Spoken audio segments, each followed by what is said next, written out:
Hi guys, Artiar here. So for this video, I'll be going through who should you summon with your Wishstone for current patch and the next coming patch. Right, so for the current patch here, we have Fumitsuki.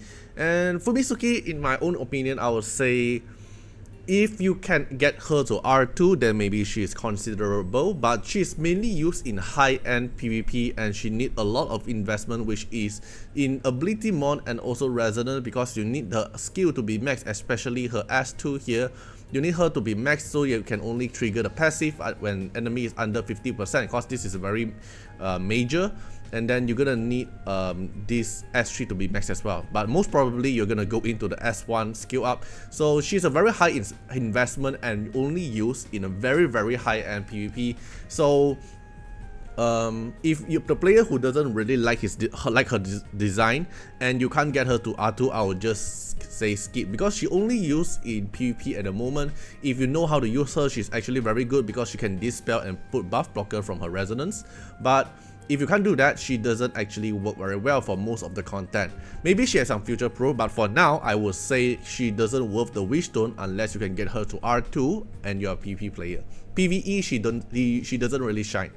Okay, Gaius. So Gaius actually doesn't need resonance. Gaius actually R0 is already very strong, and if we are consideration R0 wise, actually Gaius you can get him to the wish selection if you don't have Gaius, especially for the new player and returner player.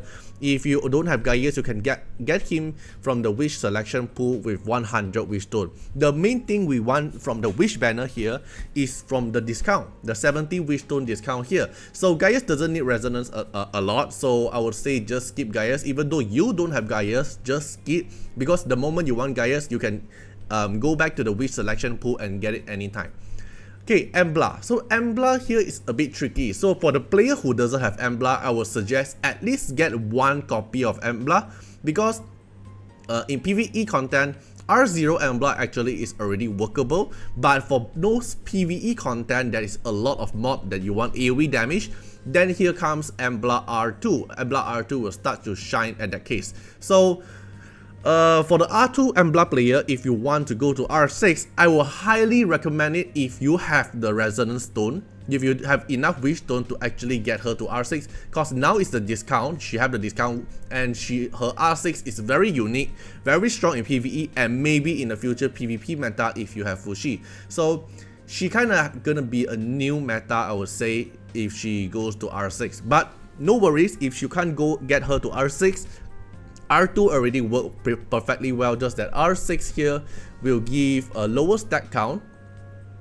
The damage wise is actually the same. It's most likely the lower stack count from 5 stack, from 8 stack reduced to 5 stack. So the damage difference here is going to be very fast, because you're going to proc her seed a lot more often. So for my case, if you don't have Embla, I would suggest get one copy. Then you can play Fushi with her at the next patch, so at least one copy. If you have Embla and it's not R2 yet, get her to R2. R2 basically changed the whole kit of her because of the AoE damage. From a single target dealer into an AoE damage dealer is a big deal. Right, so if you have R2 above Embla and you are still considering if you want to get her to R6, I would say yes, get her to R6. So Fushi wise, cause Fushi you don't really need a lot of high reso, I'll explain that later. So Embla needs the reso, really worth it. If you have the Wishstone, if you can get her to R6, get it, really worth it and you won't regret. Okay, then let's take a look at the upcoming patch banner, what we are going to get.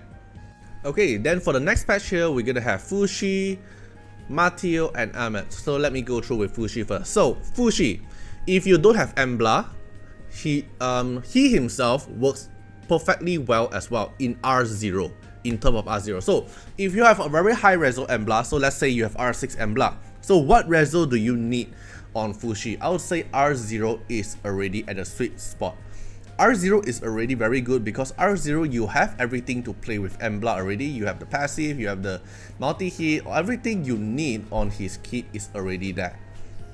But if you want to have more playstyle, so I posted the R2 Fushi video, you can go check a look. So this bonus turn here, it does change some playstyle, so you can infinity spam S3. So if you don't know how it works, you can check out the video about the infinity spam S3 video about the R2 effect. So I would say R2 isn't really needed in my opinion. I don't really think the R2 matters a lot if you really want to play Fushi with Embla, cause R0 one copy is more than enough. But this today I tested R6 as well. The video is not released yet, but I tested the video R6 as well. R6 here is where it changed a lot. So R6 here he himself in PvP, it will be so tanky and so pain, because the stack he gained is easier, and then this buff here is 2 turn now, which means he can get the defense 50% plus the 10% stack here. So potentially you can actually get to defense plus 100% and damage mitigation plus 50%. So it's going to be very tanky, very strong, and counter attack and also healing. His healing amount is going to be 100%, which is crazy. Right, so TLDR, for a Fushi player who just want to play Fushi and Embla in a team, I would say higher reso Embla plus R0 Fushi is enough. Okay, but if you want to place more playstyle, R2, well, it doesn't hurt that much, right? So R2 is still a fun way to go. Then the reso here isn't that important. Then the game changer one is the R6. So R6 here will make a PvE score a lot more higher, and PvP as well, because you're gonna cast Embla's S3 first before you use your S3. So let's say, because you already know that your R2 is able to spam your S3 because of the previous video, then which means every time you take a turn, you're actually able to spam your S3, and then Embla will able to spam her S3 as well and defend break. So his R6 is gonna be very, very good, but you're gonna need a lot of Wishstone, and we're gonna have anniversary event soon, which is the next patch. So you have to consider about this.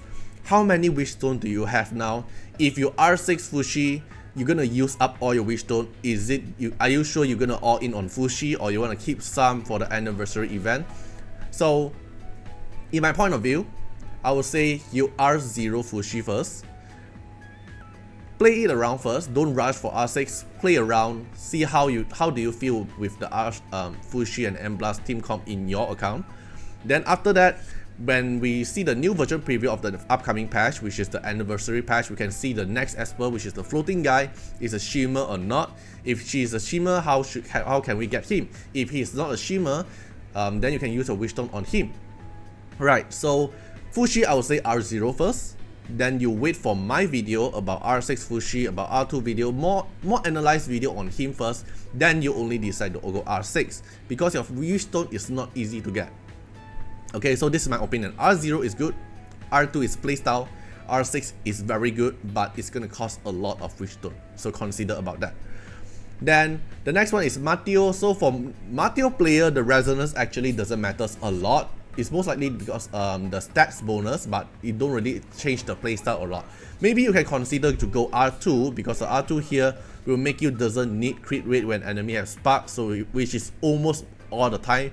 So R2 is a good spot for Mateo if you really want to get him to R2, but his R6 is not worth to go for. So Mateo is either one copy or R2, then the rest is considered as bonus. Don't use your Wishstone on Mateo if you are thinking to change to R6. Not worth it. Not worth it.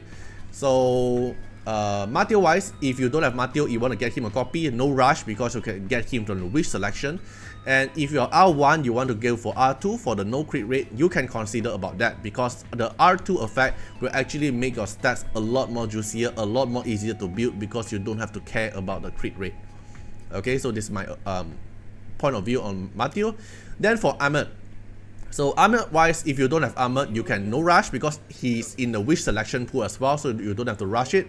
But if you have R1 Ahmed and you're considering to go R2 Ahmed, I would say it's good, because the speed plus 2 here and up to 30 stack, 15 stack is actually plus 30 speed, which is a very good thing to have, but isn't something very mandatory. It isn't like a game-changing passive you're gonna have, and most likely you're gonna use Ahmed in Fafnir and some future-proof event. But Ahmed is very future-proof and very niche unit, especially when you fight height, or the content is gonna HP reduction, your max HP reduction, and if they ever bring back the season 0 Chimera anomaly, Ahmed is going to be very useful as well. So I would say it's no rush for the resonance. If you have R1, don't consider to go to R2 because I don't think it is that necessary to rush. If you're R5 and you're considering to go R6, maybe you can consider that if you use Ahmed a lot, because this R6 effect here is very good. Every time your ally HP is below 30% is attack, you have a 30% chance to like counter attack with Avatar or something like that to them, and you're actually able to heal your team. So if you have R5 Ahmed and you're trying to go to R6 and you use Ahmed a lot, let's say Fafnir or a lot of content, if you really love Ahmed, R6 Rezo is worth it. So Ahmed wise, R0 don't get him. R2 I would say no rush, so I would say lower, very low priority. R6 maybe you can consider about it. So it's different than Mateo. Mateo R2 consider about it because it's very good. Then for Ahmed is R6 about the resonance, then you can consider about it. Then for Fushi I would say R0 is already at a good spot. Then wait for more of my showcase about R2 and R6. Then maybe in the end you only consider should you R6 him. I'll do the sacrifice, and my club member will most probably R6 him. So we're gonna have a lot of R6 Fushi showcase in Sonica as well, in PvP as well, in a lot of content, right? Then after watching everything, then you only do the final decision if you want to R6 or Fushi, even though you love Fushi, because the next patch is anniversary patch. We have no idea what they are gonna bring to us, and is it good or not. Usually anniversary Esper is pretty good, right? So who knows. So that's all for the video here. So feel free to comment down how do you think about the how to summon guide. So who should you, so after watching the video, who are you going to summon for with your Wishstone? If you're going to summon for Fushi, which I know you're gonna, most of you guys are going for, what rezo are you going for? Are you going to stop at R0 and take a look about the environment first, or you are just a husbando to Fushi, you just want to get him to R6 no matter he is good or not? Alright, so hope you guys enjoyed the video and see you guys in the next video. Bye bye. Special thanks for the direct support on the YouTube membership. So for the benefactor of Artiar, which is JenMP, Rosas15, Moltkurt Regally, thank you so much for the support. And for the supporter and patron of Artiar, which is Louis Schneider, Agni, Gemmai, Code Wilderness, Rimu, Choni, Ziggy, Wang Tamer, Karmaruki, Sunwaltz, Racketus, and Carl Worshipper. Thank you so much for the support, and special thanks to Louis Schneider and Agni for the 3-month stretch of support. So hope you guys enjoyed the video and see you guys in the next video. Bye bye.